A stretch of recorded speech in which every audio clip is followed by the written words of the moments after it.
सलाम, नमस्ते, सत श्री अकाल। मैं हूं रजा और आप देख रहे हैं रजा ग्राफी। बहुत जल्दी आपको खबर बताना चाहता हूं और खबर ऐसी है जो आपके लिए बेहद इंपॉर्टेंट है और खबर के पीछे की बात भी आपको बताऊंगा। रिपोर्ट को देखिएगा, शेयर कीजिएगा, कमेंट कीजिएगा और अपनी राय कमेंट में ज़रूर छोड़िएगा।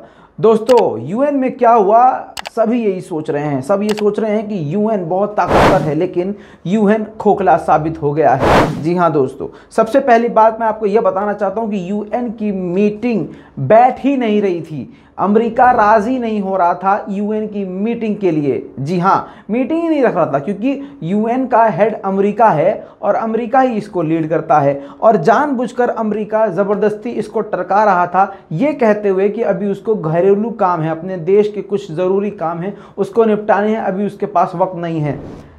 उधर जेनोसाइड हो रहा है, कत्लेआम हो रहा है और जानबूझकर अमेरिका इजराइल को टाइम देने के लिए कि भैया तुम कत्ल करते रहो, जितना जल्दी जितना ज़्यादा मार सको उतना बढ़िया है। क्या मतलब ये वाली स्थिति बना दी गई थी। और मैं आपको एक बात बहुत इंपॉर्टेंट बता दूं कि यूएनएससी की मीटिंग के लिए सबसे ज़्यादा दबाव चीन, ट्यूनीशिया और नॉर्वे, ये तीन देशों ने इतना दबाव बनाया था कि आखिरकार उन्हीं की वजह से ये मीटिंग इमरजेंसी में रात को फिर बुलाई गई। और ये मीटिंग बुलाने का मतलब ये नहीं कि भैया घर गए उसके कहीं अमेरिका गए, नहीं, ऑनलाइन मीटिंग हुई थी जिसमें भारत भी शामिल था। और भारत का सबसे बड़ा बयान, स्ट्रॉन्ग बयान, मैं आपको अलग ही रिपोर्ट में बता चुका हूँ।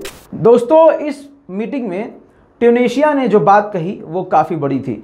ट्यूनीशिया ने कहा कि ये जो कुछ भी हो रहा है इसमें सिर्फ और सिर्फ जिम्मेदार इजराइल है। ट्यूनीशिया ने आगे ये बोला कि सारे बवाल का जड़ ये है कि इजराइल ने किसी दूसरे की ज़मीन पर, दूसरे के मुल्क पर खुद को बसाया हुआ है और दूसरे की ज़मीन पर कब्जा किया हुआ है। और ट्यूनीशिया ने यह भी डिमांड करी कि जितनी जल्दी हो सके सीज फायर कर दिया जाए और किसी भी हालत में इस जंग को रुकवा दिया जाए। इसके साथ दोस्तों आपको बता दूं, चाइना ने कहा कि इंटरनेशनल लॉ का उल्लंघन कर रहा है, वायलेंस को बढ़ावा दे रहा है और इजराइल कानून की धज्जियां उड़ा रहा है, जिसको देखते हुए जल्द से जल्द इस पर पाबंदी लगनी चाहिए और इसको जंग को रोकना चाहिए। और चीन ने भी 2 स्टेट सॉल्यूशन की डिमांड करी है, यानी अलग अलग एरिया दे दिया जाए। दोस्तों, ये बात आपको क्लियर कट बता दूं कि चीन शुरू से ही काफी ज्यादा बार बार इस मुद्दे को उठा रहा था। मीटिंग नहीं बैठ रही थी और अमेरिका मीटिंग नहीं बैठा रहा था। अब आप ये समझ लीजिए, आप सोच रहे होंगे यार चीन कहाँ यार मुसलमानों से, वो खुद मुसलमान नहीं। इसमें पॉलिटिकल एंगल भी है क्योंकि अमेरिका वीगर मुसलमानों को लेकर टारगेट किसे कर रहा था? हाँ, चीन को कर रहा था। और अमेरिका को क्या मुसलमानों से मोहब्बत है? बिल्कुल नहीं है। तो ऐसे में जब मुसलमानों पे वहां जुल्म हो रहा है यरूशलेम पे, तो चीन ने उसको टारगेट करने के लिए, अमेरिका को टारगेट करने के लिए ज़्यादा जोर दिखाया और कुछ ज़्यादा ही बोला। इसीलिए चीन की वजह से ही ये मीटिंग बैठ पाई। यूएन की इस मीटिंग में इजराइल भी शामिल था। जब अमेरिका ने, मैं अब आपको बताता हूँ अमेरिका ने क्या कहा।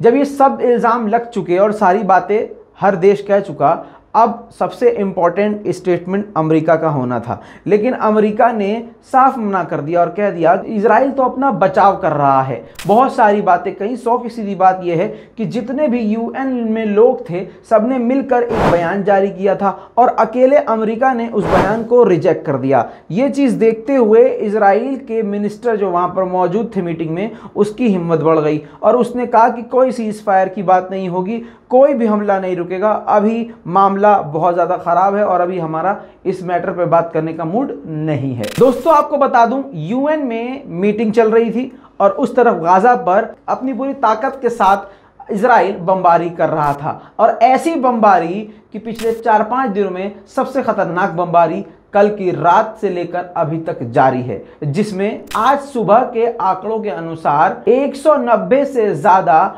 फिलिस्तीनी अपनी जान से हाथ धो चुके हैं। इसके अलावा 500 घायल है और जिसमें जो मारे गए हैं उसमें 58 से ज़्यादा बच्चे बताए जा रहे हैं। दोस्तों, गाज़ा पर हमले बहुत तेज कर दिए और इसके पीछे सिर्फ और सिर्फ अमेरिका है। ये आप और हम नहीं समझ रहे हैं, लेकिन यही हकीकत है क्योंकि कल की रात गाज़ा पर सबसे खतरनाक रात गुजरी है, सबसे ज़्यादा नुकसान वाली रात, सबसे ज़्यादा तबाही वाली रात कल गाज़ा की गुजरी है, जबकि यूएन में मीटिंग हो चुकी थी। और आपको 100 की सीधी बात बता दूं कि अगर सिर्फ अकेला अमेरिका ही चाहता तो इजराइल को एक ही घंटे में रोक सकता है। इस पूरी रिपोर्ट पर आपकी क्या राय है, नीचे कमेंट जरूर कीजिएगा। जल्द लौटूंगा और भी बड़ी ताज़ा जानकारी के साथ। चैनल को सब्सक्राइब कीजिए, वीडियो को शेयर कीजिए, गाज़ा वालों के लिए, मजलूमों के लिए दुआ कीजिए। जय हिंद।